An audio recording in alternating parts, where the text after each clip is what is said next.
The sky so far, but I can't lose it.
With the Buttkicker Gamer 2, what you see and what you hear is what you feel. Buttkicker, the future is feeling.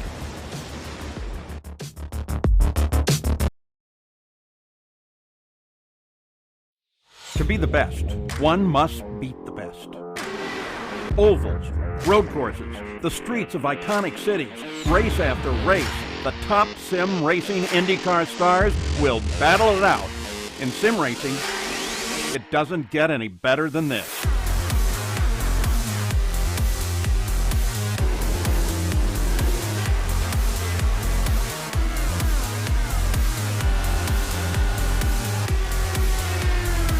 This is their battleground, for the checkered flag, for the glory, for the right to say they are the best.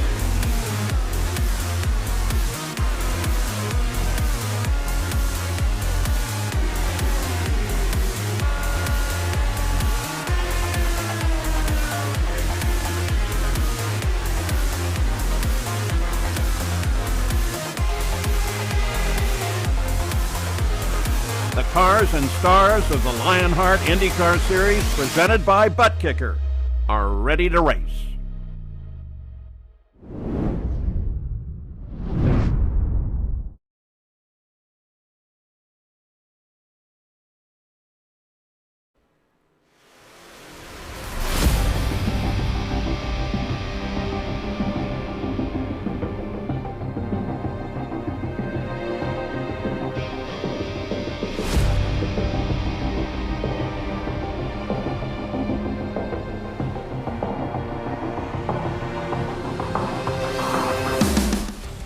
We've had 3 different winners to kick off the 2021 Lionheart IndyCar Series, but we head to upstate New York and the roller coaster known as Watkins Glen International. The championship favorites came out swinging, with Adam Blocker and Sage Karam taking victories, but last time out it was an emotional victory for Jason Galvin as he stormed to the checkered flag at Phoenix. Now though, we head to a track where Sage Karam has taken victory in the last 2 years, and he looks to set Lionheart history here at the SimXperience Grand Prix of Watkins Glen, presented by Fowler Racing. Hello and welcome back to RaceSpottv and continued coverage of the Lionheart Racing Series powered by HyperX, makers of premier gaming gear like the legendary ultra-comfortable Cloud line of gaming headsets. Whatever you play, however you play, HyperX knows we're all gamers. For more information on HyperX products, visit hyperxgaming.com and don't forget to use the promo code Lionheart15, that's LIONHRT15 for 15% off all orders. My name is Arjuna Kankipati. I'm joined by Justin Prince, as always, for today's coverage. TV cameras are provided to us by Istvan Ballo and TrackCams22.com, with additional car cameras provided by RaceSpot's own Tyler Maxon. You can follow along with live timing and scoring by heading on over to timing71.org to follow your favorite team and drivers in the real and virtual worlds of motorsport. Let's dive straight into our pre-show presented by Buttkicker. And Justin, back to the road courses we go, in a race where strategy is going to be crucial because two tire compounds as always, but really it's the fuel that we need to consider. Absolutely, it's expected to be a two-stopper on the gas, but the interesting mark is going to be how those stints go for these drivers today. The most they can go is about 14 laps on a stint expected for today's race. And for some drivers, it's going to be intriguing on how they divide up when they use the various tire compounds and when they elect to come in for either their first or second stops, whether they try to divide it up evenly, whether they try and go as long as they can, or whether they try and mix things up for the second stop or even the first stop. There's so many different ways drivers can take this race, Arjuna, and this is going to be an interesting one as a result in regards to that strategy with our second road course race of the season. And only 4 rounds into a very long championship, stretches into the months of December. And our second road course, we saw Karam dominate the streets of Long Beach, but I don't think it's going to be so easy. We saw Joshua Chin really push him 12 months ago here in the second closest Lionheart history. But an important race here because I think the most sort of a NASCAR-style road track, and I mean that, and it's going to produce the most type of draft type of racing, Justin. Mid-Ohio, the next Indy GP, they're a lot more tight and technical. This is an opportunity for, I think, some new faces to rise to the top. Yeah, many different drivers seem to succeed here, whether it's in the Retro Series or whether it's in the IndyCar Series. Mike Rasmus is one of the drivers I'm looking at, for example, who's been lightning quick here as a result of some of the draft. Brian Otis in the Retro Series, always very quick here. And you can't count on drivers like Henry Bennett, like Connor Harrington, who look very comfortable here today. All those drivers have been lightning quick throughout testing. All those drivers have been lightning quick throughout final practices, throughout the day today. All those drivers could migrate their way to the front here in this one. Let's take a look at the driver standings 3 rounds in. It is Adam Blocker on his quest for a 4th consecutive championship here with a slight advantage over Connor Harrington. Only 3 rookies, but Jason Brophy, Henry Bennett, Lionel Callisto, they're names to watch out for. And as mentioned, Sage Karam, who had to miss out last time at Phoenix, Justin, because of some real-world commitments, returns today, and he needs victory to really punch his ticket back into the top 10. Yeah, he is very deep in the field in terms of the points, all the way in the back half of the top 20 with just 72 total points. You can see how important those points are if you need to get yourself in the top 10. So for Karam, it's going to be important to make sure he executes the strategy right from the get-go. And he's talked about before at Long Beach, for example, how he likes the reds. I wouldn't be surprised to see him run on those reds earlier and try and run away if he can get some good qualifying position. But when it comes to this championship fight, many different drivers have been battling for consistency. Joshua Chin had bad luck at Long Beach, for example. Jason Brophy, not the best driver on the road courses. Some of those drivers are going to really shuffle today in the standings. These standings presented by Buttkicker. Quick look at the team standings, as always presented by HyperX. A private label, Team Hype, have really started this season off well. Almost 80 points clear of the rest of the field. You can see a good fight between Graphics Esports, LPM, SimRacing, Merch Esports, and Synergy Racing. And in fact, 3 through 8 separated only by 30 points. That will be something that we want to watch out for. Now we'll make our way over into the Rookie Championship here, presented by Buttkicker as well. This is the one where I'm really interested in. You've got Brophy versus Bennett, but then some very interesting names as well. Luis Gonzalez Nunez, for example, Justin, who has not really enjoyed the most auspicious of starts to his Lionheart racing career. Yeah, at Phoenix, I can remember a couple times where he got into some trouble, especially with that big incident where he lost his back wing, then crashed into turns 1 and 2. He's going to be looking for a bit of redemption, to say the very least, tonight. But this is also a chance for a pick-me-up, I think, for drivers like Rasmus, because he's always been known, especially in the road course, to be deceptively strong, even with the stock car racing background as well as his open wheel racing background.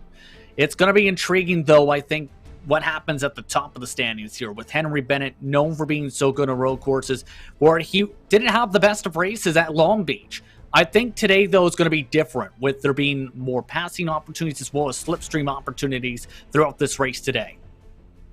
And so those are our championships. Quick look at the series details. As always, presented by Minus 273, the premier name in karting gloves. Their industry-leading gloves are super lightweight and durable, made of a breathable poly spandex. Whether you're a kart or a sim racer, Minus 273 gives you the control to reach victory lane. For more information on Minus 273's full line of gloves and apparel, visit minus273.biz, and don't forget to use the promo code Minus 273 LHRS15 for 15% off all orders. A custom fixed setup, Justin. Talking to some of the drivers in the build-up to this race, sounds like it might be a little bit tight, and at a track like this especially, we're taking a look right now at the outer loop, a very long sweeping right-hander which almost works in effect like an oval corner, if you ask me. Those in-car tools, they'll be crucial over the course of these 14-lap runs. Extremely crucial, because for several drivers, been watching along with them, they've been struggling with the push on the corner apex off, it seems, around this racetrack for today. So they're definitely going to have to utilize the weight jacker and try and utilize their various tools to make sure they get proper rotation if they want to keep up the pace and want to stay up towards the front. So we'll have to see who's the best at making sure they adapt to that and who's got the experience and preparation put in to know when they have to use which adjustments at what time at what parts of the racetrack. And so this is our 8th trip to upstate New York in 9 years of LIS. I mean, 1 year we did come to the Cup configuration, which of course the NASCAR Cup Series comes and races at. That was a very quick race. The average speed was 144.460 miles an hour, but last time we came here 12 months ago, 141.304 gives you an indication of just how strong this field is in the road courses. And Pole has won all but one race here, Justin, but with strategy being so important, I think Karam's quest for a third consecutive victory here is not going to be as easy as it was 12 months ago.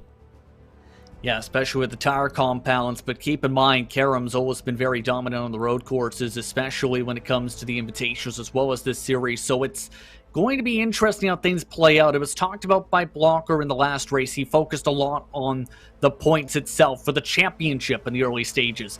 Does he try and fight Karam this race? Do we see Otis qualify well in this race and be one of the contenders early on? Do we see Joshua Chin show similar speed to Season 8?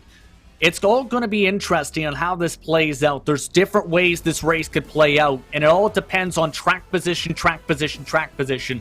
It's going to be difficult to try and move your way through the field for the back half. You want to qualify up in the front if you want a chance to win. And qualifying underway. Aaron Morgan on provisional pole. He's been very quick on some of these road courses. Let's talk a bit about this one in particular, though, Justin. A very unique layout. Down the hill you plunge into the first corner, rise up through the S's into the bus stop chicane, then you work your way into the boot section. First through the toe, then in through the heel, back onto this track. Final two corners, very quick, very easy to get wrong, and across the start-finish line for a very quick lap time, just under 1 minute 30 seconds. And the best passing opportunities for drivers today going to be that run potentially towards the inner loop for those daring, but as well potentially inside the boot. Many different drivers make mistakes going through that outer loop in towards the chute before heading their way towards toe. Several drivers did that in the retro race, if you think back a couple weeks ago, for example, in that section. So expect a lot of drivers to be able to utilize some of their tools and be able to utilize some of the mistakes in that section. The best opportunities as well, though, going to be run up to the 90 as well today down that front straightaway. And so with 4 minutes left in qualifying, let's see if we can jump on board maybe for an onboard lap here. It's Joshua Chin, 1,000th quicker than the 48 car Aaron Morgan. Let's jump on board though with the series champion as he works his way down into turn one, braking just before the 100-meter board, all the way to the inside curb. You can run out wide and build your momentum up through the S's, minimize the distance that you travel. Because already upwards of 260 kilometers an hour is Adam Blocker the last time around, 127.094, 1.5 tenths clear of the number 93 car. flying his way down into the bus stop, braking just at the marshal post on the left-hand side, down through the gears, as Ryan Otis now up into provisional second, 8 thousandths between the 1 and the 95. The qualifying times very much close between the top 10 as Adam Blocker down in through the chute.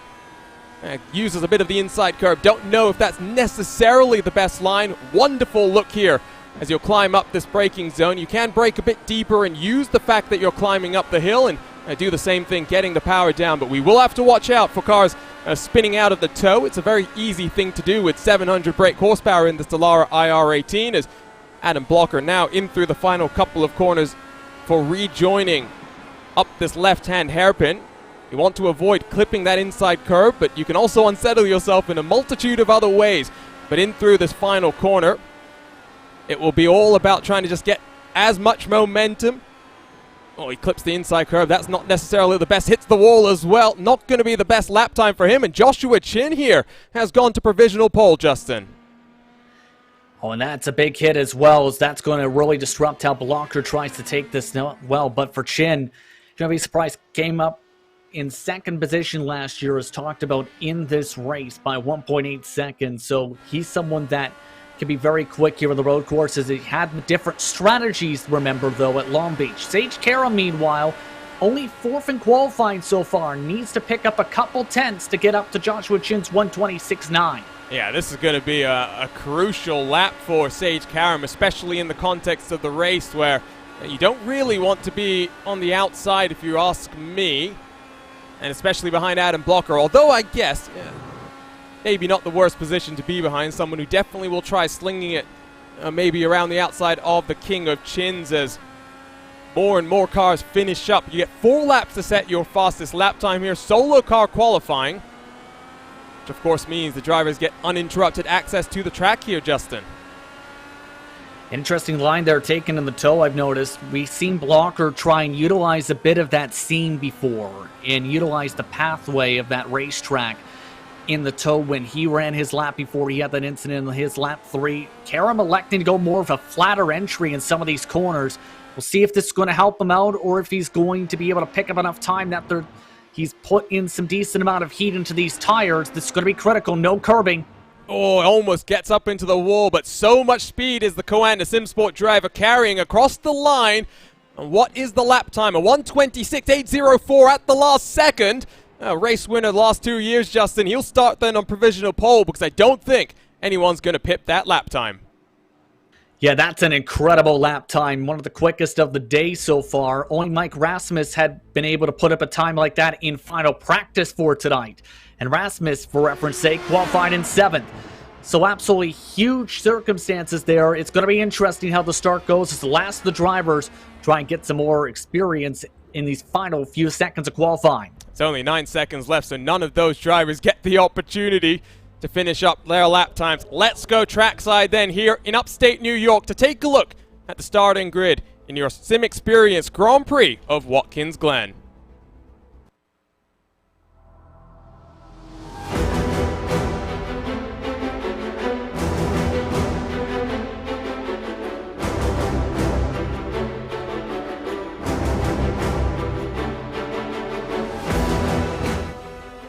And on pole position, he returns to the Lionheart IndyCar Series with victory on his mind. A 1:26.804, and a number 2 car starts at the front of the field. Joshua Chin will line up on the outside then in the 93. Watch out for him to maybe employ some fuel-saving strategy. He is an expert in that art from the endurance racing side as well. Adam Blocker then will be on the inside of row number 2, defending series champion, and alongside him, the Lionheart Retro Series champion, Ryan Otis. Connor Harrington on the inside of row 3. Aaron Morgan, very quick here today, will line up on the outside of row 3. Mike Rasmus on the inside then of Stefan Larkamp, row 4. Brian Beard and Tyler Graff on the edge of the top 10. We'll be watching for them to see what they can do. Henry Bennett, not a great qualifying once more on the road side of things. And alongside him, his teammate Brian Carey. They have some work to do to challenge the private label Team Hype Machine. Jay Brunt in 13th position alongside Matt Taylor, who's been very strong in the past couple of weeks, not just in the IndyCar, but across of the Speedway and Retro Series as well. The Sandman back in 15th alongside his teammate Lionel Callisto. Damon Martinez, his teammate starts on pole. Martinez back in 17th position. with Chris Fowler alongside him. Jason Brophy, Andrew Kinsella, well, their teams are battling it out in the championship standings. They've got some work to do back in 19th and 20th. Adam Fraser in 21st, alongside Samuel Ryman in 22nd. Chris Stouffer, Indiana's own, he's got a teammate alongside him as well. Not sure what's going on here in 24th position. Pairings of teammates up and down through the grid. Galvin and Houston in 25th and 26th.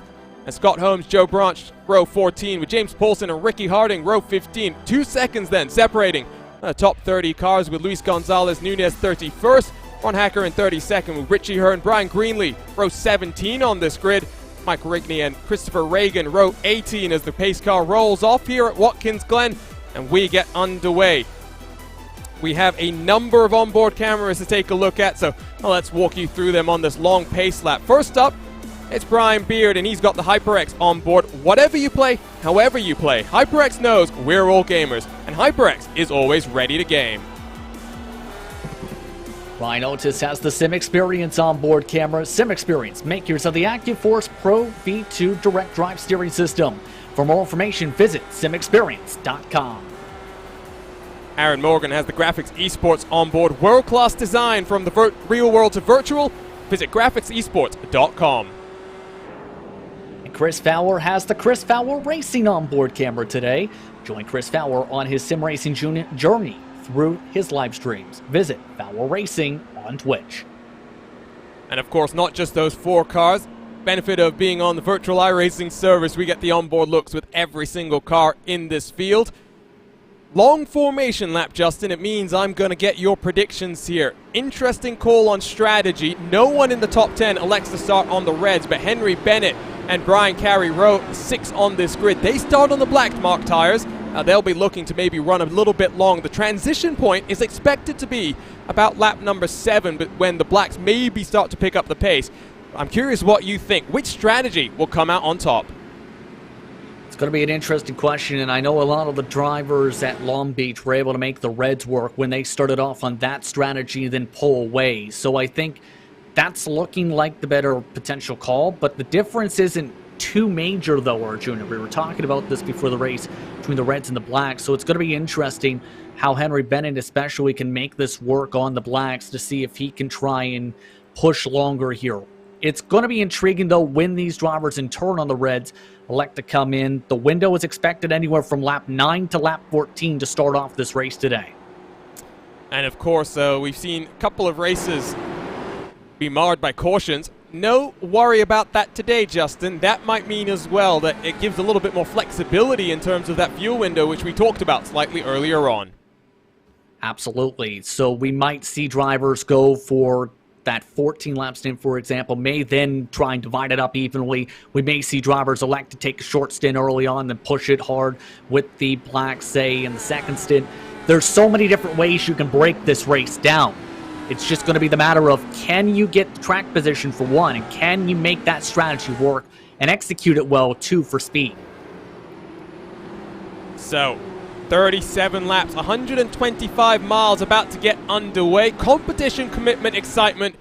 This is Lionheart, and at the front, it's Sage Karam and Joshua Chin. They finished first and second 12 months ago.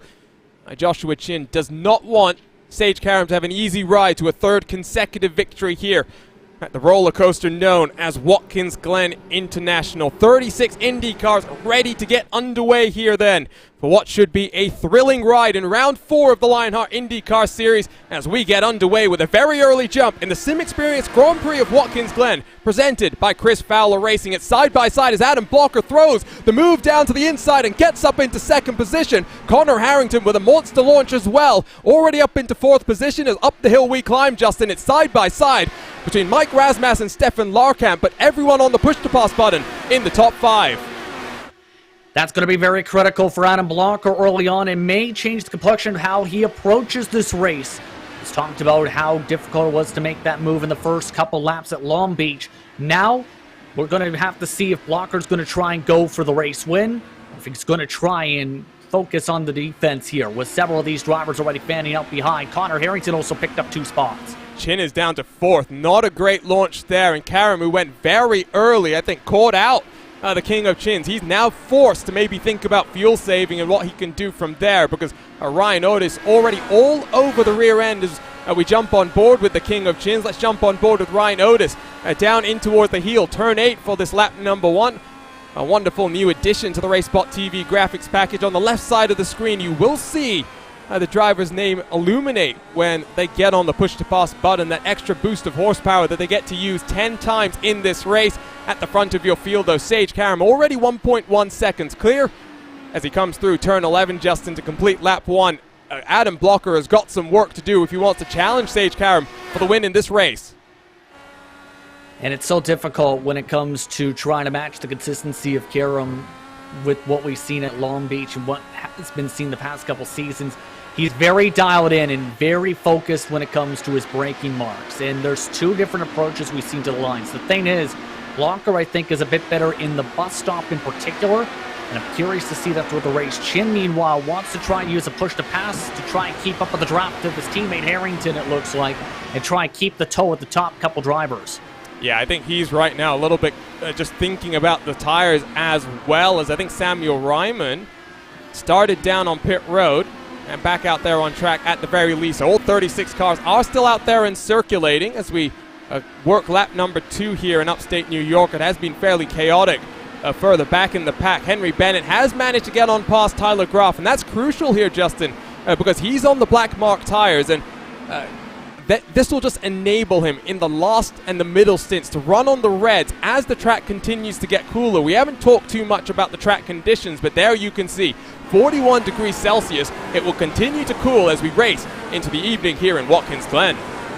Especially when it comes to the cloud cover as well as the time progressing on forward. So this is going to be crucial, absolutely, for where drivers may elect to try and bank on those reds later on in this race as a result. So we'll have to see if that ends up being the case for some of these drivers. Keep in mind, the only going pace difference between Bennett and the top runners this time by only about a second or so, as now Graf wants it back. And he's going to get it done as well. Not what Bennett wanted. Does that open the door for Carey to slip down in towards the bus stop? Up the hill they will work.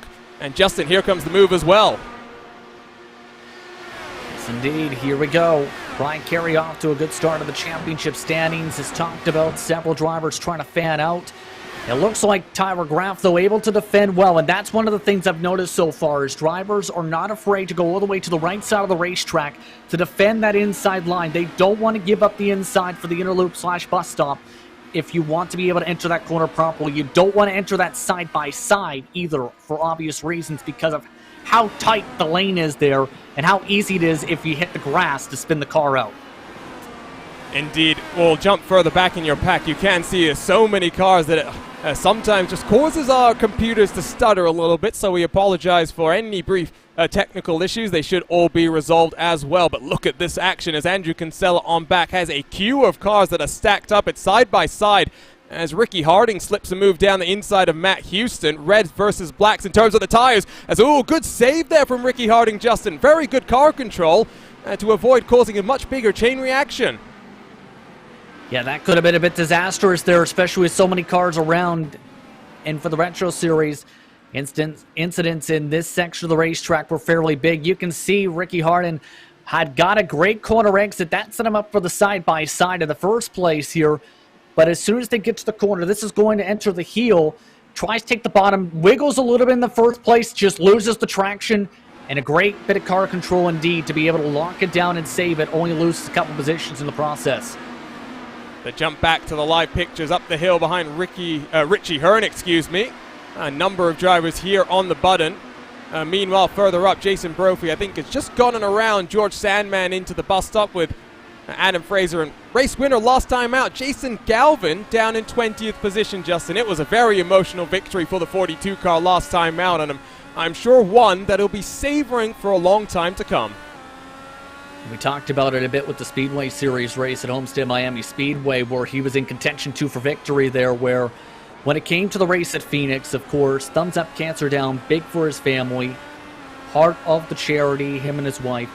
And also, it was his home racetrack, one where he announced at the facility. He's from the region. He studied collegiately at Arizona State. it was absolutely huge for Jason Galvin to win there. He always wants to do well at Phoenix, and guess what? He did that, and nearly got the chance to double it up at Homestead Miami too with the Speedway Series race as well, where that was a competitive one as well just a couple days ago. Oh, that was awesome. I mean, you had side-by-side coming to the white flag. Just unfortunate contact between Chris Stouffer and Jason Galvin, of course, very magnanimous, both of them in their comments after the race, and I'm sure we'll see them back out on track in a couple of weeks' time, wheel to wheel, I'm sure. Aaron Morgan, by the way, was up on the button, up the hill in his 48 machine, trying to close on the Lionheart Retro Series champion Ryan Otis, who is focusing on this IndyCar championship, has been making some guest appearances in the Retro Series, but some incredible stuff back in the pack, Justin. I can't even unpick the number of moves that I'm seeing. 23rd on back. It's James Paulson, Chris Fowler, Matt Houston, Richie Hearn, and Ricky Harding. These are some very fun names. I don't know necessarily how close they are willing to race right now.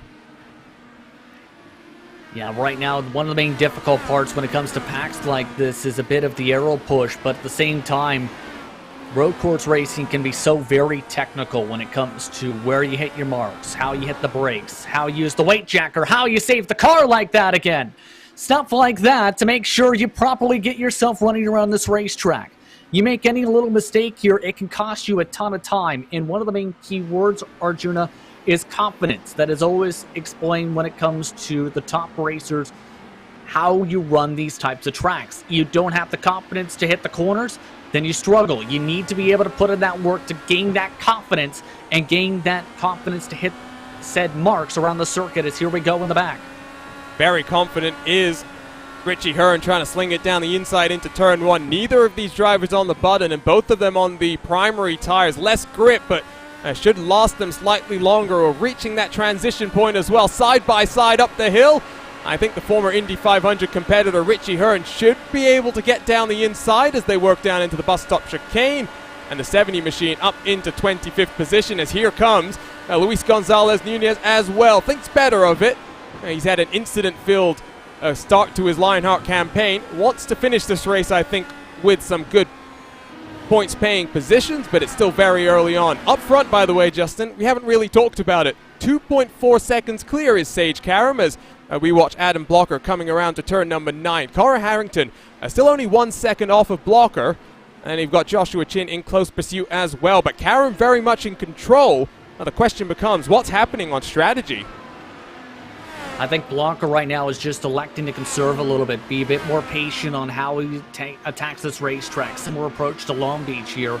It's only a couple tenths of a second difference in the lap times right now. 1:27.6 for Karam last time, 1:27.9 for Blocker. So at this point, I think Blocker's just focusing on the task at hand. Hold on to second. Think about the pit window that's opening up already in about 7 laps or so at the very latest. And just get yourself to that mark, and then think about when you're going to use those blacks right now. And I think that's going to be the major difference is going to be when those drivers elect to use those tires and how the gaps fare out as a result here in this race. Oh, look at this. To the inside goes Matt Taylor trying to get on past Brian Carey. Taylor on the blacks, but Martinez on the reds in behind. Wants, I think, to not lose too much time seeing these cars squabble. Still the highest placed of the black mark tires, Justin, in 11th position. 13 seconds adrift of Sage Karam. It'll be interesting to see how the pendulum maybe swings back in the favor of cars like Henry Bennett and Brian Carey later on in this race. Who knows? They still could be fighting for a podium come the end of these 37 laps. The thing is, when it comes to some of the drivers on the blacks, they need to find a way to pick up about a couple tenths of a second here in terms of the difference of the fall-off. I'm curious how it plays out with that cliffing point now this lap, because Bennett's running 1:28.7 and has been really struggling on corner exit. And has been, for all these drivers, all of them seem to be plowing on corner exit with that tightness that you were talking about, needing to get on that weight jacker, especially when it comes to some of the right-handers I've noticed. On board with Damon Martinez across the start-finish line. In 14th position as you see Joshua Chin on the button trying to close the gap to his teammate, because they've started to fall off the tail end of Adam Blocker very slightly, and Ryan Otis is closing on the number 93 car. Up the hill, no usage here in this group, so let's jump forward to Harrington and Chin as they work their way through the outer loop. And for the private label Team Hype Machine, Justin, this is what they want to see. Their two teammates running in third and fourth, because Adam Blocker, yes, he's part of Adrenaline Power Slide, but it's Adrenaline Red, Henry Bennett and Brian Carey and Andrew Kinsella, the trio there. They're all out of the top 10. Third and fourth should extend their points advantage. This organization has done an incredible job working together and picking up talent for this season for the Lionheart IndyCar Series. They've all been quick, especially on the oval so far, especially with Jason Brophy in that camp. I think that's really helped them in their oval program as well with some of his experience on the NASCAR side. The road course side, they also have picked up two of the best they can. We talked about Chin, for example, known for being able to save fuel and how he's been able to run, for example. Connor Harrington's also a very consistent road course racer in himself, the open wheel machines, and we've seen that throughout the race. They're near identical, these two in their lap times. The thing they have to also keep in mind, though, is Ryan Otis is keeping the pressure up right behind him as well to make this a battle. So is Aaron Morgan. You know, let's jump on board with one of our cameras. As I say that, I think there's an incident to take a look at. Ooh, Luis Gonzalez Nunez pointed in the wrong direction at a very tricky turn 9 section.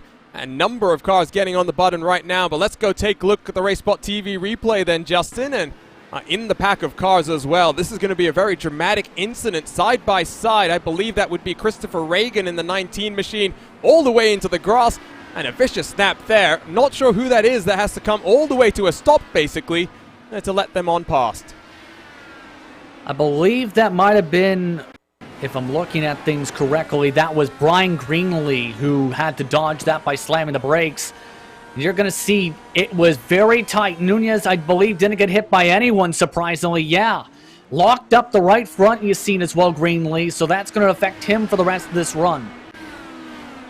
Good avoidance there, Justin, though. I mean, that was a big grouping of cars, and so we still now have 36 of our starters all out on track, working lap number 9 in this race. That was pretty good, and I think an indication of that this IndyCar series, really the pinnacle is Damon Martinez with a nasty wiggle coming through turn 9 of his own. Really the pinnacle of all of the 3 series that we've seen. It's also been one where the number of penalties has been on the lower side, and I know series organizer George Anzaldo is very thrilled about how that's gone.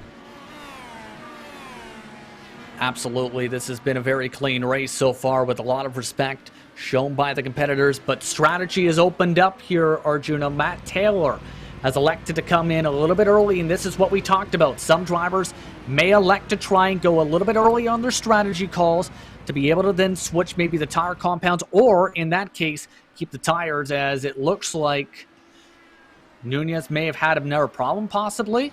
Let's take a look. Same corner. Ooh, into the wall as well. Let's take a look at the onboard if we can. I'll need a better look. Here we go. This is the angle, just all the way up the track, and I don't know how he gets away with not losing his right front there, Justin, but that is some serious contact to not have any damage, maybe some steering damage. That's the extent of it. He's definitely got some right front wing damage. Same entire quarter complex just went up in the marbles. Ooh. As one more car's around in the middle of the racetrack. It's Scott Holmes in the 67. This is coming out of the outer loop.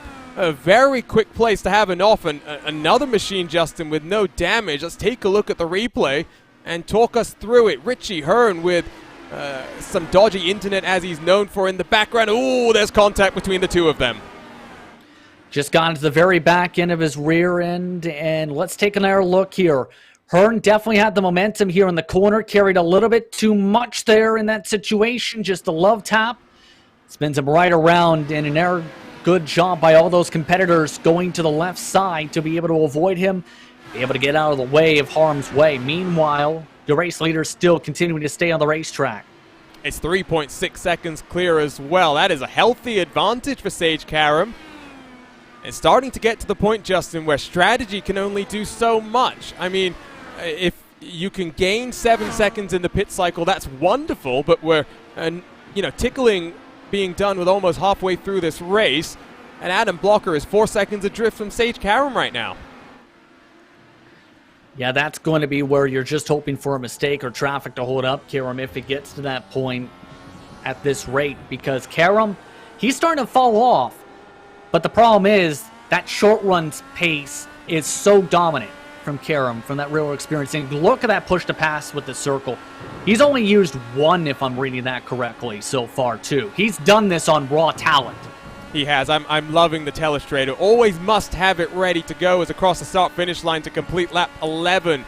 Sage Karam searching for his third consecutive victory. It was a closer one 12 months ago as Joshua Chin really did push Karam all the way to the end. I tell you what, this is a good opportunity to talk about Karam in a bit more detail, Justin. SimXperience driver profile, 33 starts, 15 top 10s, 14 top 5s, 8 wins and 6 poles as well. He started his career on a road course at Phillip Island, the land down under, one of my favorite tracks to bring a Dallara IR18 to, but took his first victory at this very track 3 years ago, excuse me. And keep in mind that win total is also 6th all-time in the IndyCar series for victories entering today's race, and he's slowly moving his way towards what is a very illustrious club of double-digit winners. Just 5 of them in the history of the IndyCar series. Blocker, Wright, Guerin, Vincent, and Kinsella are those drivers. So, with how he's been faring, there's a chance he can get number 9 tonight. As long as he stays out of trouble here is the key part. And I think 12 months ago, if I'm not remembering incorrectly, because I was taking part in this race 12 months ago, he had some trouble with traffic on the final lap. So we'll wait and see if those words prove prophetic. I think George Sandman has had his own technical issue. He's falling down the timing screens. And reminder, racebot.wtf/Indy, you can take a look as there comes Connor Harrington. That releases his teammate who gets on the button straight away. He's already burned 4 of his push to passes, Justin. That's not ideal 13 laps into this race. Karam, in comparison, we just saw using his second right now. Yeah, that is not good whatsoever, because that's going to make it very hard to defend later on in this race to Ryan Otis and some of the other drivers. But as well, it's going to make it hard to try and make a pass if you want to try and make a move later on, where someone else may have several more push to passes to defend themselves. So that's going to be absolutely huge later on, as Harrington quickly off and away with one of the quickest pit stops so far in the race. 31.3 in the lane, 8 seconds in the box. And you can see straight away on the button, he knows that cold tires on the black marked as well. He's got to get up to speed as quickly as he can and make this undercut work. Into the bus stop, he will work full speed ahead then in the 44 machine. And if you're wondering why the 44, yes, of course, he is a Lewis Hamilton fan. People can have multiple interests. Here's Ryan Otis on the tail of Joshua Chin. In a good position is the Lionheart Retro Series champion. Couple of replays, I think, to take a look at, but we'll have to wait and get to them in just a bit of time because we are midway through the pit cycle. Don't want to turn our eyes away because here comes Sage Karam down onto pit road, lap 13. I would think Adam Blocker stays out, and indeed, lap 14. For the defending series champion, the king of chins, known for fuel saving, Justin, but here he comes as well. Likely coming in match right now, a decent entry for both of those drivers, all those drivers in fact. Give credit to Aaron Morgan, he's also held on to the top 6 throughout this entire run. He's been having a stellar 2021 in Lionheart competition, also in for this pit stop sequence. But it's going to be interesting how Blocker now fares here. He's already on the button, and you can just see how much he's pushing to the bus stop. There was a time in practice tonight, Arjuna, where he went off in the grass and had to go full lock to try and save the car in front of a whole heap of traffic. That's how confident he is in that section of the racetrack. And this is not going to help Karam out. He's come out right behind Power Slide teammate for Adam Blocker, Chris Stouffer. He'll pull to the side, though. He does not want to be behind the raging bull that is Sage Karam at times, especially through the tricky inner loop. Update from Race Control, Justin. We've got a penalty. It's the number 70 car. Drive-through penalty for avoidable contact. That's Richie Hearn then in the pink and black Dallara IR18. And he's already coming for service. That's going to really hurt Richie Hearn's race, absolutely. Since he was doing a decent job before then, he's going to really lose a ton of time on the racetrack. But the difference between Karam and Blocker, about 25 seconds. It's going to be interesting overall how the time fares out here, Arjuna. and it's reds versus blacks. As you can see, all of the top 10 basically that did come down over the last couple of laps. They've moved on to the primaries. Blocker comes down. Will he shed the alternates? Will he put on a second set? You would have to think that the wise thing to do would be to get the black mark tires right now on the car. 38 degrees Celsius and continuing to drop. And in a shorter stint at the end, you'd have to assume red mark tires would be the preference. There goes Sage Karam back into the lead as Adam Blocker off of the jacks and off into the race once more. Here comes Connor Harrington. Is he going to be slightly closer on the warmer tires? Off of pit road, the gap's still 1.5 seconds, so not ideal. As Joshua Chin burns another one of his push-to-passes, he's feeling the pressure now from Ryan Otis in behind. Yeah, and Ryan Otis, you can see, only has used a couple of his push-to-passes. Chin, just at this point, I think is going to be in a tough spot later on in this race at this rate with how he's using the buttons. Otis, meanwhile, it's very smooth. This is the smoothest we've seen him so far this season. As talked about, this is a track he's very confident at, and this was a track that he was in contention for the victory in the Retro Series when he made an appearance there, and also when it came to an appearance at Canadian Tire Motorsport Park a couple weeks back. That was a very fun race as well. A left side of the screen, Justin. Not sure if you caught this one, but I do like to break out my telestrator. Let's see if I can do this. Just about here. Unfortunately, it's going to be behind the ticker itself. But 3 push-to-passes left in this race for Brian Beard. So he's really been abusing that button. And if you ask some of the esports people, spamming the amount of power that he gets. But it puts him in a bit of a hole. We talked about this, I think, the last time we were at one of the road tracks. It's not just push to pass. It's push to defend as well, and when you've got such a long run uphill from turn 1 down into the bus stop, it's a valuable tool that you might want later on in the race. Hence why I'm surprised so much that Beard has gone to that point where he's felt that much pressure from Stephen Larkamp to be able to use that button that many times. Wondering if he's also trying to make sure he keeps up with Mike Rasmus at this point, but it's going to be really tough if you don't have any push to passes to be able to defend later on in this race. By the way, Harrington did get a little bit closer with the strategy, it looks like, out of the pit stop sequence. Blocker has already lost a second to Karam since the pit stops, and since Karam's got him back in clean air. Karam now up to 5-second advantage. Let's go take a look at some of the replays from just before we got into the pit stop cycle. First up, it's something that's happened to Richie Hearn, Justin. Let's see. In towards the heel, just a little bit too fast, locks the inside front. Oh, it doesn't avoid the outside wall. I suspect there's no damage enabled for this race, Justin, because we've seen that on a number of occasions. I don't think that's necessarily what would happen if an IR-18 went off there. I mean, he did have a 24-second pit stop after the penalty. You're right. You see, he did get some left front wing damage. You see a big crinkle for Richie Hearn. In fact, on there from the hard hit. No, you are right. It just was maybe a bit more minor than I expected, given the speed of the contact. He didn't necessarily scrub the most that you'd expect. Ooh, look at Jason Brophy wiggling his tail through turn number 1. Just about able to hang on to that one. Still in 22nd position. Let's jump on board here, Justin, and take a look once more. He was running in the middle of the field in about the teens before this situation. You see, just on the corner exit, takes a little bit too much curb. Maybe the weight jacker, maybe a factor in again, but a great job to lock it down and prevent it from hitting the barrier. Just lost him a ton of time trying to get it back going. He's lost all the positions he had gained in this race.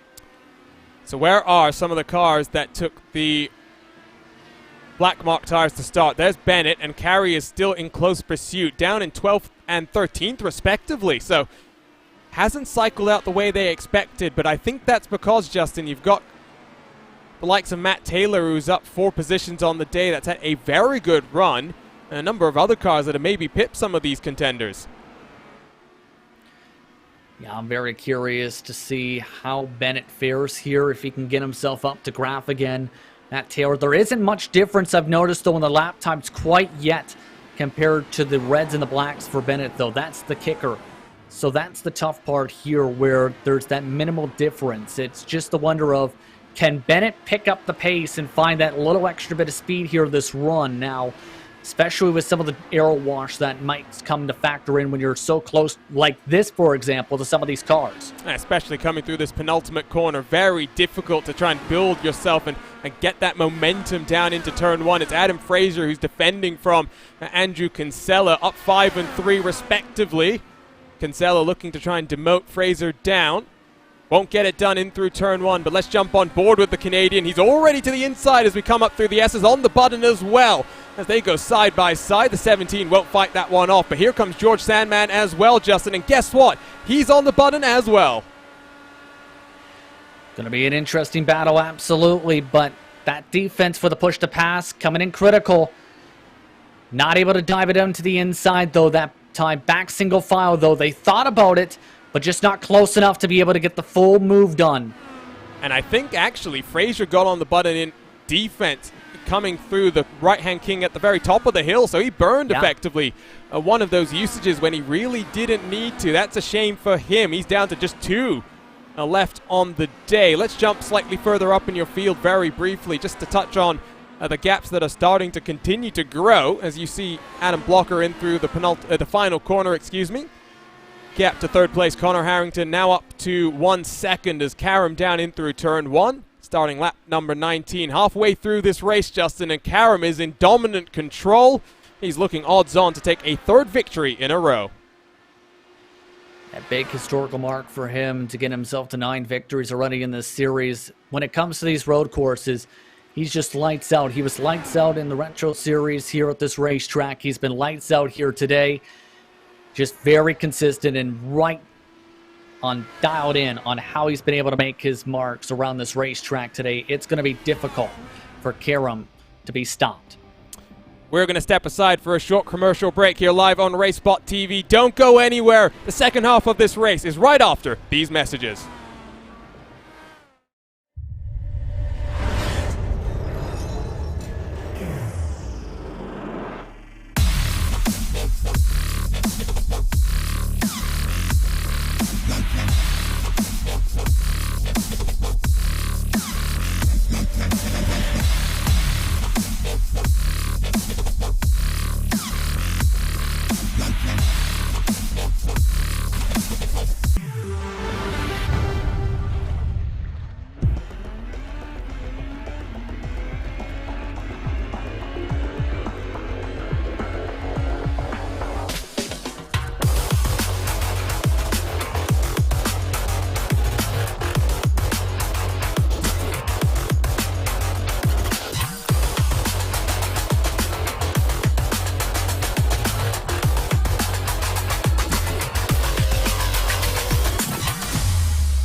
Things are eating up here in upstate New York as we're back live here on RaceSpot TV from the SimXperience Grand Prix of Watkins Glen. Look at this wonderful 3-car fight on the edge of the top 10 with Tyler Groff, Henry Bennett, and Brian Carey doing battle.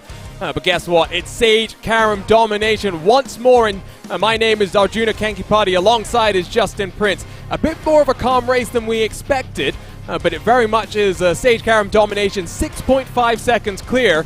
You will see a little bit of a gaggle here forming for second on back. Yeah, Harrington's been able to slowly but surely reel back in Blocker throughout all this, as well as Joshua Chin. Keep in mind, But the push to pass has been the talking point throughout this race. Chin among those who have been very aggressive to try and utilize the push to pass to keep up that. They've been able to break away from the toe of Ryan Oates and Aaron Morgan as a result. It's going to be interesting if Blocker can keep on defending here on these blacks as these drivers now slowly but surely approach the next pit stop window in the next couple laps.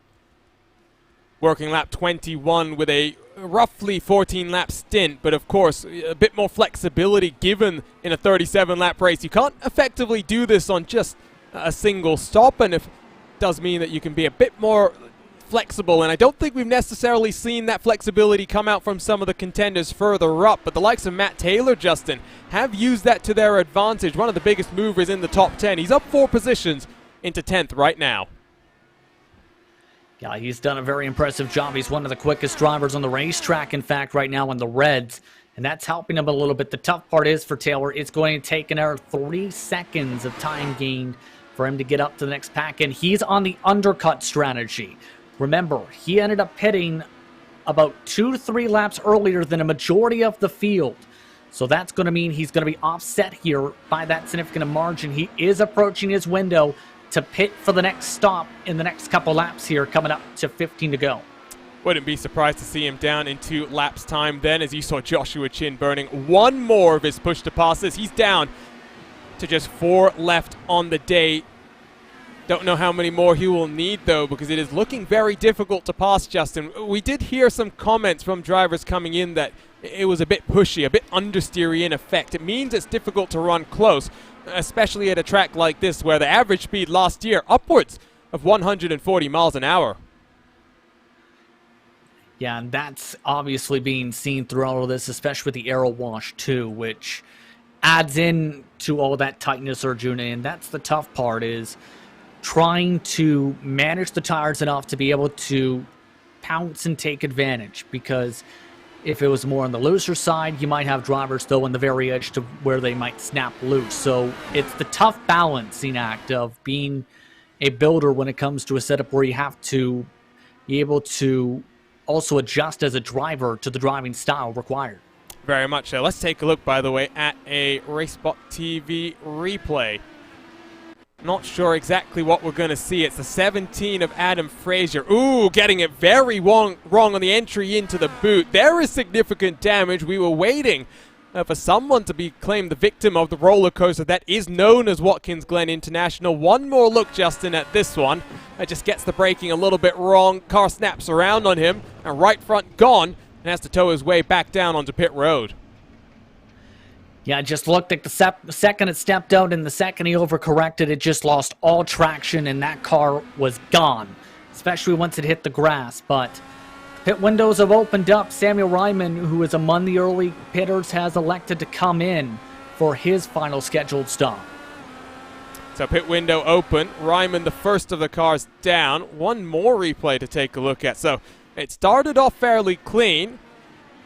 Ron Hacker, I think, has pulled to the side and maybe retired. Not sure if there was some...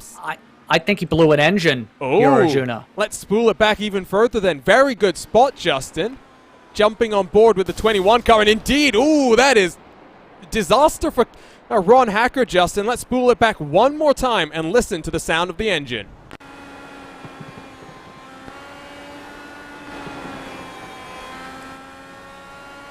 And so talk us through this one, Justin, as we listen to these sounds coming down in through the chute. He's just going to shift down, I think, by mistake, and not sure the engine was just in that optimal range to blow the engine. You're going to see right here, he actually gets it jammed in neutral. It gets stuck in neutral when he goes down to second, and then he can't get it out of neutral, so it essentially gets stuck on those very top-end revs, and I think that's what pops the motor, Arjuna. That is a shame as well. He was not having a terrible day, very much using the attrition. Sounds like then 2 cars retired out of our 36 starters. Still 34 out there on track with 30 of them on the lead lap.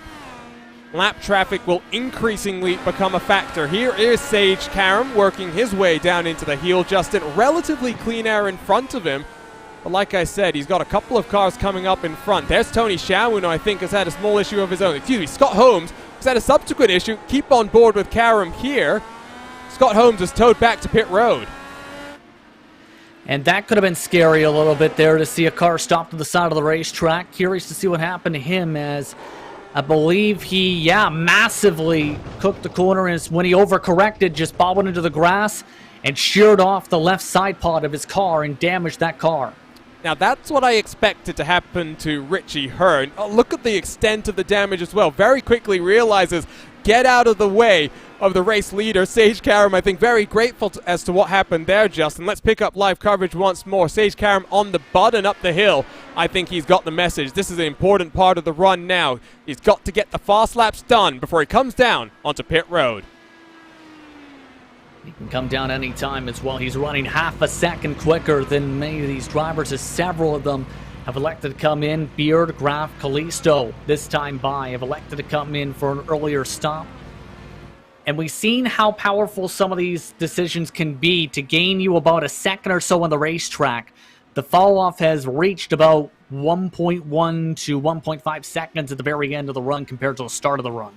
Watch this merge off of pit road. How close is it between Galvin and Brian Beard? Beard down to just one push to pass left in the last 13 laps or so of this race.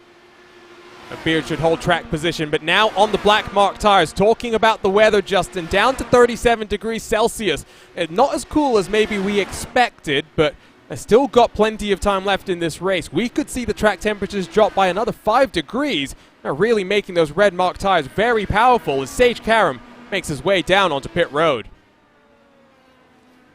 And that's going to make things very interesting in terms of those temperatures. But the thing is as well, with the higher the speeds, the more temperature potentially for the engine, Arjuna. And that was a talking point for some of the drivers on the series Discord as well throughout the week, that around this stint onward, drivers were reporting very hot engine temperatures. So that's going to be something to keep an eye on throughout the rest of this race to see if drivers can keep their engines cool too. So Karam off of pit road, no fuss there, excuse me. 7.9 stationary. Cycles back into 8th position. And with 12 to go here in Watkins Glen as he searches for a third consecutive victory. Adam Blocker now net race leader as Jason Brophy, the next car down onto the pit road. Joshua Chin has cycled out right behind Chris Stouffer. Not for the first time does Stouffer have to deal with cars getting themselves back up to racing speed. Stouffer, though, not willing to let King of Chins by that easily. Of course, this time on the red mark tires as well, so I think that might be playing somewhat of a factor here. Is down into the bus stop as well. Brian Beard, Jason Galvin, and Matt Taylor side by side. As Galvin, race winner 1 week ago, Justin says, no thank you, I'll let you go through. Smart decision there to make sure you don't make the contact there, but you can see Galvin's been very conservative on the push to passes, as well as Adam Blocker, it seems. Both 7 apiece remaining as Harrington's ducked in. Blocker can go an extra couple laps here. He can still go to about 8 laps to go on the gas. Aaron Morgan, Ryan Otis, they're both down on pit road as well. It's been a fairly solitary race for the 95 and the 48, but this is the important lap then for Adam Blocker. What can he do in terms of Harrington and Chin? Chin, of course, will have lost a little bit of time to Chris Stouffer, who he's still stuck behind. There comes Stouffer down onto pit road. There comes Harrington out of his box as well. I think he should just about cover off his teammate. His teammate, though, already up to speed. Harrington gets on the button up the hill. And plenty of clear air between the two teammates. Harrington looking good then for a podium position here today.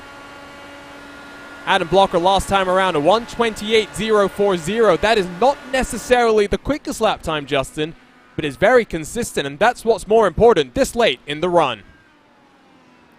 Yeah, that consistency to be able to hit your marks, be able to properly get the lap times together, that's all very critical if you want a shot to be able to run well with these types of races at this point. And the interesting thing is going to be if Blocker comes in this time, it's just a 21-second advantage over him and Karam at the moment. Looks like he is going to duck in. So here we go, splits the end of this race a little bit more evenly. 14 laps to start, 12 this time. It'll be 10 laps to complete this race. Long wait as he gets down into his box. Sage Karam will cycle through Let's pick up the two private label Team Hype teammates. There's Harrington, 1 second clear of his teammate as Karam on the button across the start-finish line. Will cycle back into the race lead, looking good for his third victory in a row. Blocker then off the jacks. Slightly slower pit stop than you might have expected, but he will still hold into second position, Justin. Crucially, 7 push-to-passes left to go, and it won't be about passing, it will be about defending. Already on the button, as all 4 of the top 4 illuminate on the timing screen. How about all top 6 make it top 7 or so on the push-to-pass to try and push on forward? Excuse me, Justin, did you just see that debris that went scampering through into the bus stop chicane? I think I might have seen that possibly, and not sure who it was off of. I think it might be this car, Jay Brandt. Let's spool it up and see what happened there. That was very interesting as we work through the end of this pit cycle. Sage Karam has abused that button. Is down to 1 left. No, it wasn't Jay Braun. It might have been the car in front who was Richie Hearn, so it was probably just a technical issue. Hearn lives in rural Nevada, so he's fortunate at times to have sufficient internet quality to go racing on the iRacing service, Justin.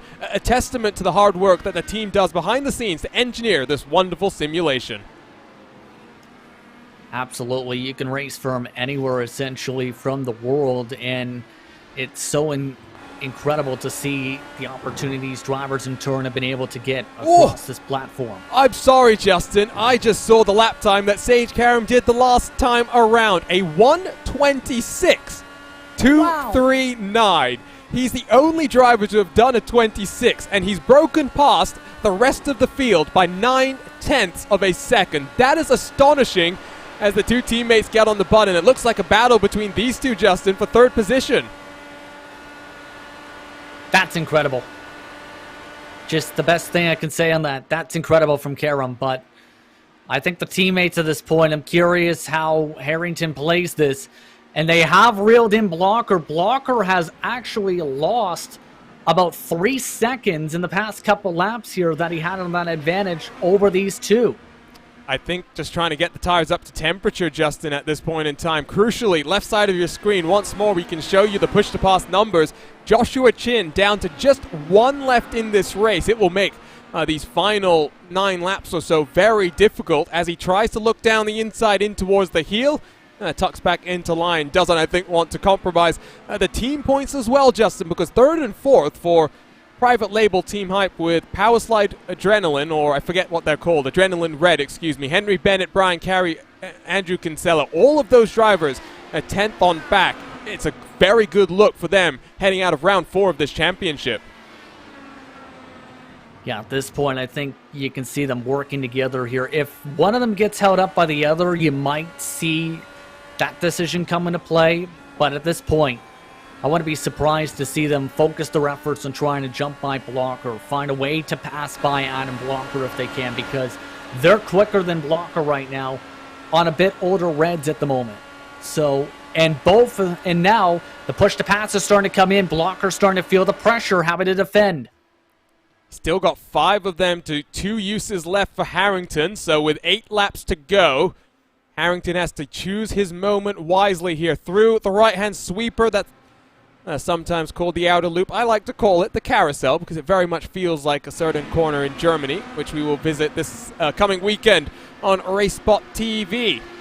Down, though, into the toe. Gap between these 3 cars, 1.2 seconds, as they now find themselves 8.6 behind the race leader. For those in the YouTube chat that are wondering, Justin, they're asking about what happened to Karam on that lap to really propel him to be 9/10 quicker than anyone. I think it was a bit of push-to-pass usage there. I don't know how many times he used it, but 1, 2, or 3. How about all of them? He's out of push-to-pass, so my answer would probably be all of them.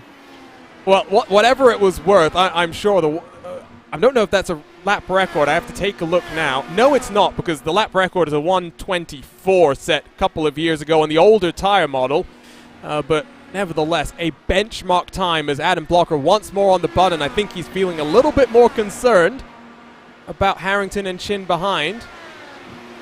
And up the hill they go. Check in with the battles further back, Henry Bennett and Brian Carey on the alternate strategy. Now swarms Stefan Larkamp, who finds himself at the closing stages of this race, Justin, on the primary Mark tire. Carey's had a very quiet and solid race so far. He's been running around this spot all day long. I think at this point, he's definitely got the speed to be able to get inside the top 10 once more. But the tough part is, guess who's leading this train? Henry Bennett, who's now on those reds and has been getting better and better as this race has gone on. His graph has now had to come in with an issue, it looks like. Yeah, I saw he was off track for a few moments. Wasn't sure exactly what had taken place, but in through turn 1, we saw, another car that's blown its engine, Justin. Oh, and that's not good coming off the corner exit. You have to wonder if those temps may be starting to really play a factor. We'll see right here. See, going through the gears, similar situation coming through second. Yeah, that's got to be temps. In second gear. He does the right thing, though, Justin. There's cars coming up from behind. He pulls to the side of the track immediately, resets down onto pit road. But a shame for Tyler Groff, who was doing pretty good on the day, I must say. And day done, and through no fault of his own then. Very unfortunate as well in that circumstance, but he had been having a quietly solid race, too. But back to that battle. I think Blocker's got the upper hand for all this with those advantages on the pushes to pass available. So we'll have to see if he can close it in. Yeah, we've got Soups on jumping into the YouTube chat, debating the semantics and grammar about push to pass and pushes to pass. I think he's technically right, but I prefer push to passes because he's trying to pass multiple cars. As you can see, it illuminates once more on the tower. Stouffer, Martinez, and Sandman. So let's go check in with a couple of those cars. It's side by side with Martinez and Kalisto down into the chicane. And Sage Karam's teammate now in 13th position. 4 places gained on the day. Stouffer and Sandman still illuminated as they work their way in. And Chris Stouffer, Indiana's own, Justin, 8 positions gained. It's not been a race where we've really seen too many on-track passes. Those who have done it have made the strategy work, and the likes of Matt Taylor, Chris Stouffer, and Ricky Harding as well, who's up 10 positions, as Christopher Reagan 13 on the day. Very good drives from those drivers. Yeah, they've been getting more consistent as the race has gone on, and for Ricky Harding in particular, several major saves to be able to straighten up the race car. But now it becomes the thought process of, can you hold on to those spots? Can you get yourself some valuable points? Because it's been a race where attrition has been minimal. Outside of 2 blown engines, only 2 drivers have gone out of the race with incidents. It's been a very clean race today, but it looks like at the very least we may have a move coming up here, at least a peak. Reagan wants position 14 down the inside of Matt Houston in the Team Race First car. He goes deep, though. That will open the door maybe into turn 9, but I think the 19 machine doesn't want to push the issue at this part of the track. Henry Bennett gets on the button, now 1.5 seconds clear of his teammate Brian Carey, who has gotten on par Stefan Larkamp. So those 2 drivers into 9th and 10th. Word from Tyler Groff, Justin, you've heard, it was just those engine temps, hard to manage, and just come unstuck for the number 26 car. Especially when you're close like this potentially. And I think that's where some of the drivers may start to think about that management is, have you been managing those temps throughout this race? Have you been paying attention to where those temperatures are around the 285 mark to make sure you don't pop the motor? Because any hotter than that, it can cause problems as here comes the push to pass. It was late on the button as well. I thought he was not going to try and get the move done. Houston will try and stick it for the moment, but the purple machine very confident under the brakes and gets the move done up into that 14th position on the day. 22nd, for the 19 machine. We'll jump back to that battle for third as Joshua Chin burns 1 more of his push to passes, the final one that he gets on the day.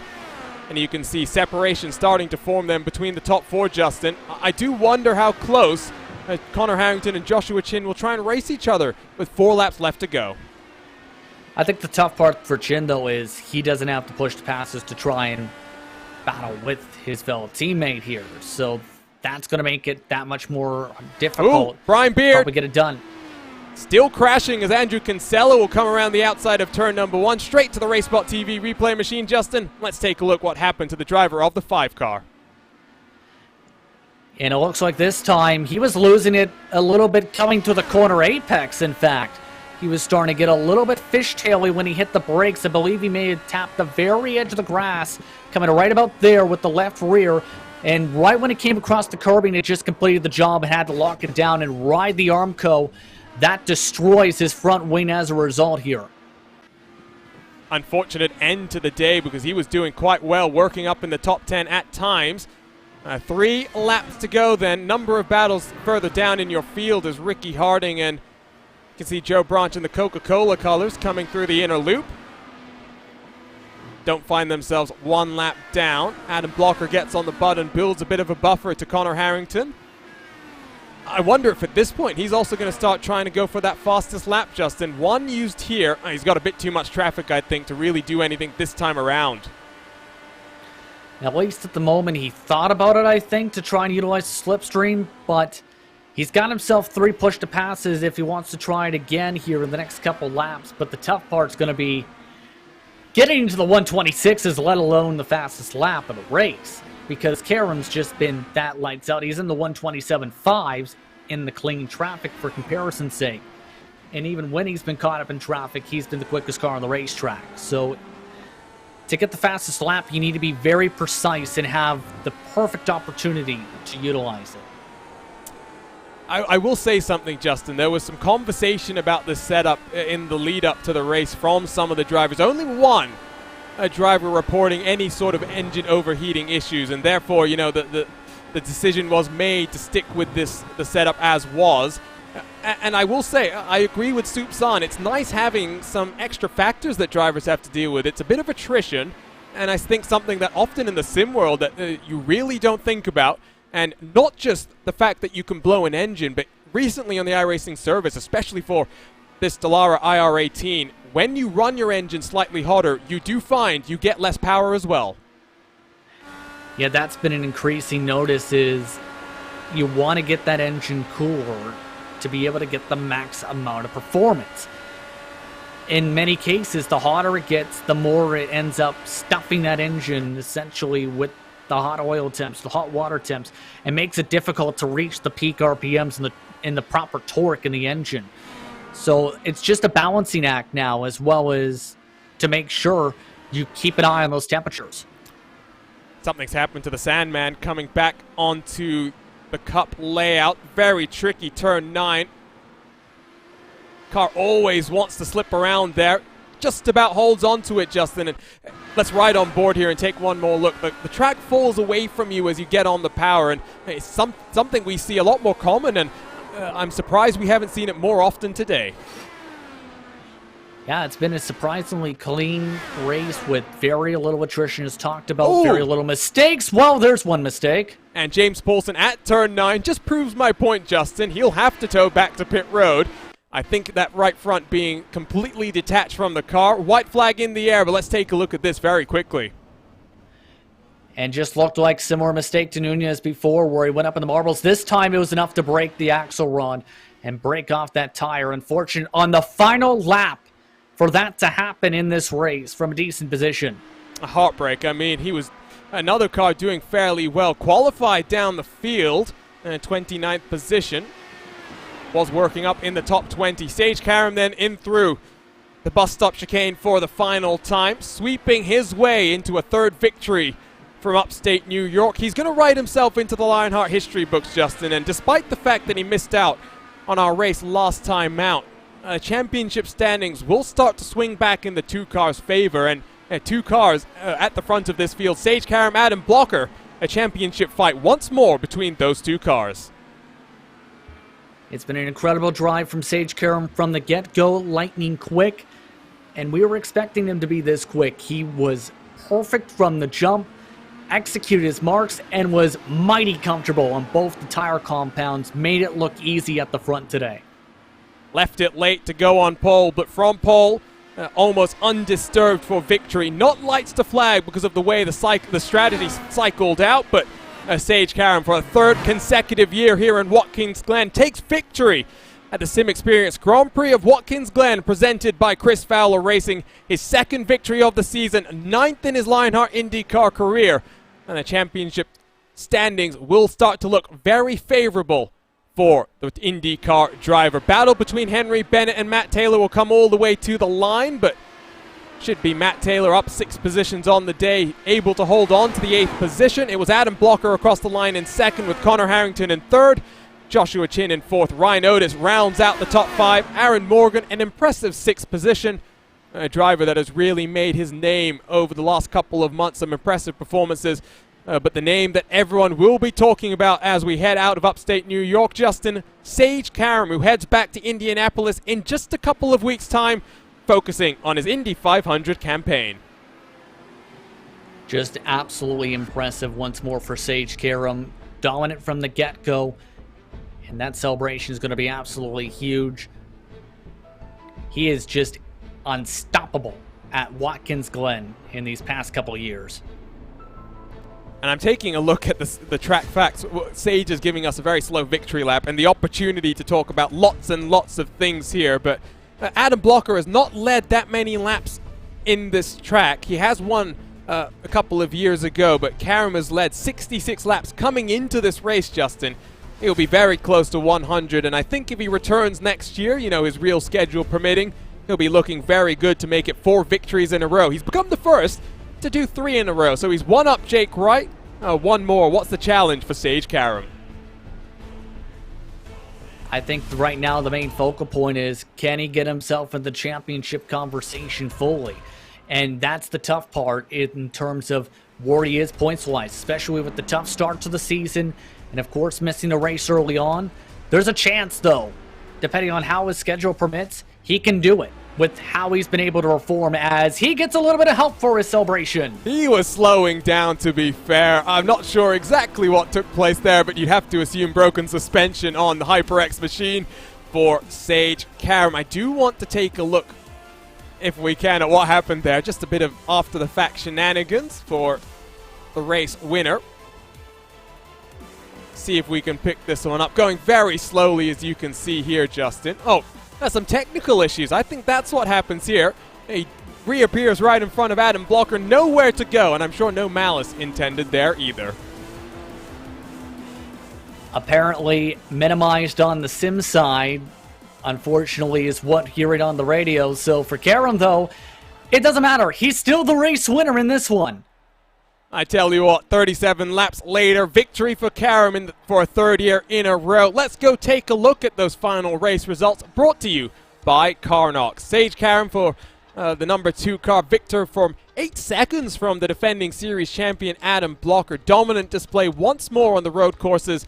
Our private label Team Hype, they'll be happy with 3rd and 4th, but Joshua Chin 2nd to 4th. His teammate Connor Harrington pips him then for a podium position here from Watkins Glen. The Lionheart Retro Series champion Ryan Otis across the line to complete the top 5 with Aaron Morgan staying where he qualified. Top 6 finish for him. Very impressive drive for the Graphics LPM driver. He's joined by his teammate Mike Razmas, who finishes in 7th position. Matt Taylor in 8th. Up 6 positions on the day. Henry Bennett and Brian Carey make it 2 of the Adrenaline Motorsports Reds cars in the top 10 as they fight with private label Team Hype. Stefan Larkamp 11th, Damon Martinez in 12th. Lots of finishes on the lead lap, which is always good to see.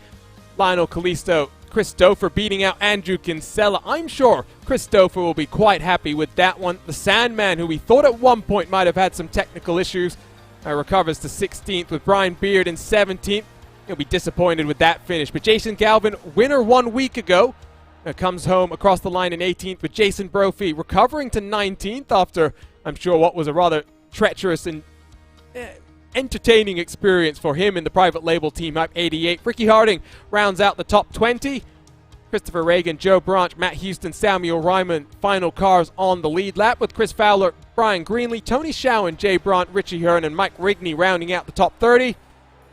And then our final 6 cars, Luis Gonzalez, Nunez, James Paulson, Tyler Groff. A couple of cars retiring earlier in the race, Scott Holmes, Ron Hacker, and Adam Fraser. Let's make our way down into the HyperX victory lane then, but before we get there, let's work our way into the HyperX post-race show, because the Lionheart Racing Series is powered by HyperX, makers of premier gaming gear like the legendary ultra-comfortable Cloud line of gaming headsets. Whatever you play, however you play, HyperX knows that we're all gamers. For more information on HyperX products, visit hyperxgaming.com and don't forget to use the promo code Lionheart15, that's LIONHRT15 for 15% off all orders. And standing by in victory lane, let's see if Sage Karam is ready. The contact we saw after the fact was apparently caused by Sage trying to make his way into our TeamSpeak server. And now he's standing by with Justin Prince in the HyperX victory lane. Sage, for the third straight season, you are a winner at Watkins Glen International, and this time in very dominant fashion. 32 of 37 laps led, and the fastest lap by about a full second plus just about. First of all, how was it from your viewpoint as you took home the checker flag by more than 8 seconds?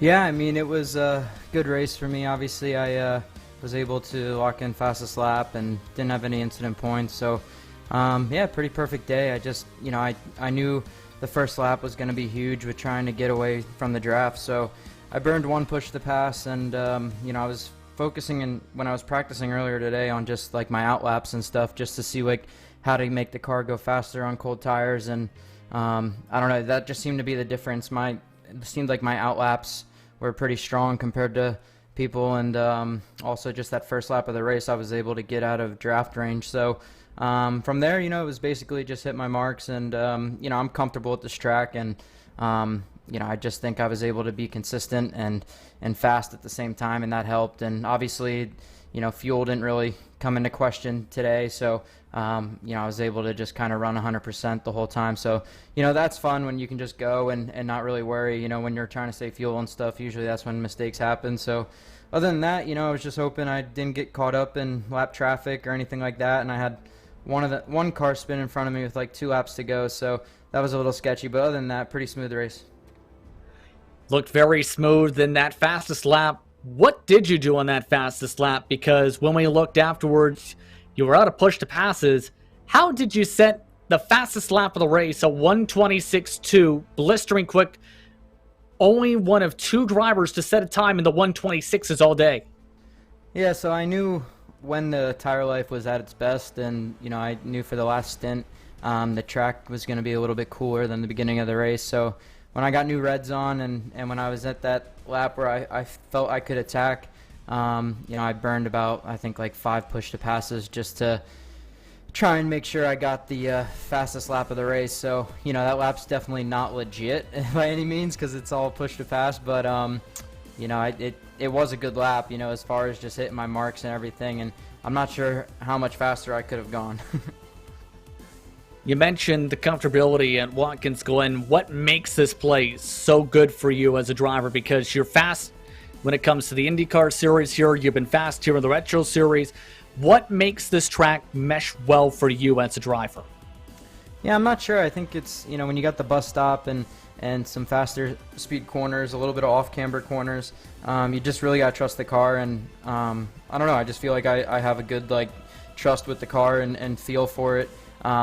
So this track suits me, which is weird because in real life this is like one of my least favorite tracks, but for some reason in the sim I'm fast here. So I wish it would just translate in real life too. That'd be kind of cool. So yeah, I don't know. It's just I get on with it well. I like these tracks that have faster corners. There's not a lot of real slow corners here, just a handful of them. So like a track like this and like Mosport or something, those are tracks that I've always enjoyed and have done well at. Thank you very much for the time, Sage. Congratulations on the victory. Yep, thank you guys. So a third trip into victory lane for Sage Karam. I'm sure he'll be pretty chuffed at how that one went. Next up, let's bring in second place Adam Blocker, looking for another Lionheart IndyCar Series crown. Adam, important pass at the start there to get on past Joshua Chin, but not really able to get close enough to challenge Sage Karam. He broke out of draft range and made things a bit too tough for you there. Yeah, I mean, overall it was kind of a tough night. Yeah, it qualified decent. I don't think I had anything for the laps that Josh and Sage put in. I could have done a better lap, but not something that would have beat them. So yeah, I was kind of happy at the start to be able to pass Josh at the beginning, and then yeah, I was really just trying to manage the reds because I wasn't sure. I thought people were going to be sliding at the end of the stint more than they were, and they didn't really. So I probably managed them a bit too much in the first stint. And I was able to go long at least the first stint and put on the blacks late a lap and get a bonus point. But after that, really, I kind of knew Sage was gone, so it was just about keeping Connor and Josh behind me, which wasn't too bad, and just bringing it home with no inks to get another bonus point. So. In terms of the strategy, was there ever any concern that you may get jumped by Harrington and Chin there? Because it was not as close as maybe I thought it was, but there was a point in the last 5 laps or so when Harrington and Chin were burning their final push to passes trying to get close, and maybe just with their tires up to temperature, they got close enough that I'm sure you would have been looking in your rearview mirror. Yeah, I mean, I was definitely nervous about it, but I saw, particularly in the second, I wasn't worried about the first pit stop cycle because we were switching onto blacks from reds, so it was kind of a wash, like there wasn't really that much of an undercut. But the second stint, and I was doing decent times on reds, but the second stint, yes, there was obviously a danger, fresh reds versus old blacks. But I was looking at the standings, and it looked like they were going to come out in traffic. It turned out they didn't come out in too much traffic, but I had enough of a buffer over them that I was able to kind of, manage it and just come out in front. So. What do you think about these road courses, Adam? It's one where you've been very successful in the past, but Sage has been very dominant so far. We'll have a week off in terms of the road courses. In a couple of rounds, we'll head to Mid-Ohio. What's your hope there for being able to challenge for a victory? Because if Sage is going to maybe try and challenge mostly on the road, it does mean in the championship standings, you have to start thinking about him trying to close that gap. Well, Mid-Ohio, I'm not too optimistic because I'm going to be racing back at Indy Simulation, which has a great rig, and I want to thank Kerry for the support. It's really awesome what he's doing for me at Phoenix and Mid-Ohio there. I'm sure I'll be able to get a solid result, but just being unfamiliar with it, it'll be kind of it'll be tough. But Watkins Glen and Long Beach are not necessarily my best road courses, so I'm definitely looking forward to when we go somewhere where I feel like I have a little bit more pace and I can challenge somewhere like Silverstone or Road America or places like that where I feel like, I have some really good pace. So. Well, congratulations on the second, Adam. See you in a couple of weeks' time then for more Lionheart IndyCar Series action. Yep, see you in Kentucky. So that was your defending series champion. Let's bring on in third place finisher Connor Harrington, who very entertaining start there, Connor, as he got around your teammate up into the podium positions. And from there, a bit of a difficult race, managing the car and not really being able to attack. What was that like from your viewpoint? You still must be satisfied with a podium finish. Yeah, we're satisfied tonight with a podium finish. Our private label Team Hype Ethica machine was really good. I managed to get around my teammate Josh on the start. And from there, unfortunately, it was just a game of management. We knew going into this race that a lot of the engine temperature stuff was going to be really difficult to deal with. I think after my first stop, I had the engine oil temp warning on my dash for something like 26 laps straight. So, in the pit stop phase when we were trying to undercut Adam, I was looking to attack and I couldn't get on the button because I was afraid of blowing the motor. So a little bit of a lost opportunity there, maybe to stick it to Adam and gain a little bit of ground, but you can't really be upset when you come into a Lionheart race and you finish on the podium. So. And in the championship picture as well, I'm sure this is important for you. Came into this race in second position, and I'm sure that gap to blocker will only marginally increase. Now you'll be looking more at Karen from behind. What does this season hold for you? Because it's still very early days, 4 rounds in, but it's looking good for a championship fight for you. Yeah, well, last season we started off kind of the same way, and then we had some really bad luck. So hopefully this season things will go a little bit better. I think we might have maybe gained a little bit of ground tonight in the team championship as well, which is really exciting for us. Brophy had a good race too, so we're looking at all fronts. So I feel like the more solid results we can put together, the better things is going to be better. Heading to Kentucky next time out. What's your thought about that one? It will be interesting because after that we head to Mid-Ohio, so two very different type of racetracks, and I think one where you might be feeling pretty confident about your chances at both of them. I wish I could say I'd be confident with at Mid-Ohio. I've actually never turned a racing lap there, and I'm actually not even sure I'd be able to make that. So that may be one of my my drop races. But yeah, I mean, Kentucky's going to be tough. It's probably going to be a lot of guys on top of each other, and who really knows if you can kind of win the sort of lottery that is a Lionheart oval race. There's a lot of weird things that can happen, so we just want to put ourselves in the right place to take advantage when the opportunities come to us. Well, Connor, congratulations on the podium. See you in a couple of weeks' time then from Kentucky for what I'm sure should be a very entertaining race. Yep, have a good night. Thanks, guys. Impressive day then for the private label Team Hype Machine. Third and fourth should extend the championship gap, especially with Adrenaline Motorsports Red struggling. Justin, we will return in a couple of weeks' time from Kentucky. 2 races in May. Mid-Ohio very much different as well. We are getting word that the race results that we showed just a few moments ago are very unofficial.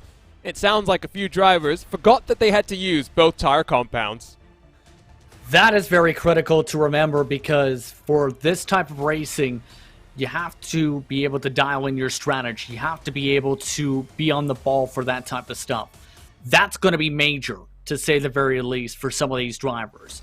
But when it comes to Kentucky, it's going to be an interesting race, because it's a track that's known for its interesting racing. It's a track known for its interesting lines, and as well as for one of the most difficult turn 3s of auto racing. So it's going to be where drivers are going to have a lot of speed carried around, but I think a lot of decent passes and battling around that circuit. And I just want to get your thoughts here, Justin. We're 4 rounds into this now, and I think Sage might have honestly had a pretty good chance of saying that he'd had 3 victories on the season if he hadn't missed the last race from Phoenix. What do you think the championship hopes look like for him? Because Adam Blocker's looking strong as well. Harrington always is a strong contender. If he can keep this form up, we might have a 3-way fight for the championship this year. I think Karam's definitely still got a shot if he can keep up the consistency he's shown in the past few races. If he can perform and stay out of trouble, he's definitely a factor. But the interesting mark is going to be how things fare out for the rest of the drivers in turn, because Blocker's going to have to keep things up. We've seen him have to navigate through some of the traffic in recent weeks, for example. In other words, I think it's still a wide-open championship. It's very early on to tell, but at least some of your favorites are coming into complexion. And like you said, long road all the way into December, and Auto Club are Lionheart Racing Series finales there. Not just the Indy cars, but the Speedway and the Retro Series as well. But it's time to say goodbye, at least for now. Still got many more rounds in this championship yet to come. Before we say goodbye, let's say thank you to some of the names that make the Lionheart Racing Series possible. First up, it's Buttkicker. For sim racers, the Buttkicker Gamer 2 or Simulation Kit as the missing driver-to-car connection, providing more realism to your sessions. By accurately responding to in-game audio, you can feel the track like never before, providing increased vehicle handling and faster lap times. Are you ready for the most immersive experience in sim racing? For more information, visit thebuttkicker.com, and don't forget to use the promo code LION2021 for 20% off all orders. The Lionheart Racing Series is powered by HyperX, makers of premier gaming gear like the legendary ultra-comfortable Cloud line of gaming headsets. Whatever you play, however you play, HyperX knows we're all gamers. For more information on HyperX products, visit hyperxgaming.com, and don't forget to use the promo code Lionheart15, that's LIONHRT15, for 15% off all orders. SimXperience.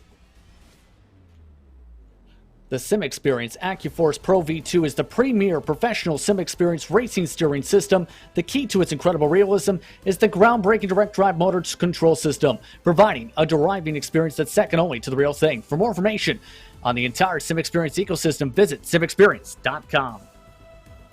Minus 273 is the premier name in karting gloves. Their industry-leading gloves are super lightweight and durable, made of breathable poly spandex. Whether you're a kart or sim racer, Minus 273 gives you the control to reach victory lane.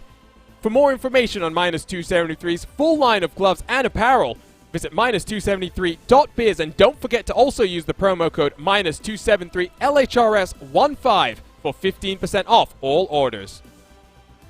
Looking for entertaining sim racing content? Look no further than the DMLC Racing channel. Follow former Lionheart Retro Series Driver of the Year Mark Cohn's racing escapades as he battles for wins and avoids wrecks with cat-like reflexes, all while providing commentary sure to make you laugh, cry, or both. Follow along by subscribing to the DMLC Racing channel on YouTube or like his Facebook page at the DMLC Racing channel. It's not just those named, though. There's even more that help power this series. Up on your screen, you can head on over to the Lionheart Racing Series website if you want to learn more about the names up on screen, or if you want to get involved with the 3 different competition Lionheart has to offer.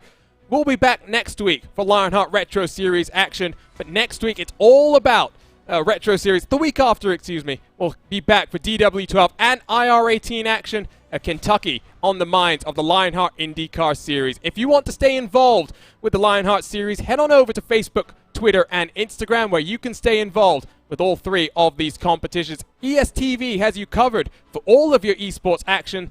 Twitter, Facebook, Instagram for them. And if you love sim racing coverage, well, subscribe to us on YouTube by hitting the red button and the bell next to it as well to get notified every single time we go live with a great sim racing series we get to cover. We'll be back in 2 weeks' time, but for now, my name is Arjuna Kenkipati. I've been joined by the wonderful Justin Prince. We'll be back in 2 weeks with our TV cameras from Istvan Ballo and TrackCams22.com. Additional car cameras provided by RaceBot's own Tyler Maxson. Live timing powered by our partners at timing71.org, where you can follow along with the best in the real and virtual worlds of motorsport using their world-class suite of data analysis tool. So long and goodbye from Watkins Glen. We're at Sage Karam in HyperX Victory Lane as he looks to try and claim his first ever Lionheart IndyCar Series champion.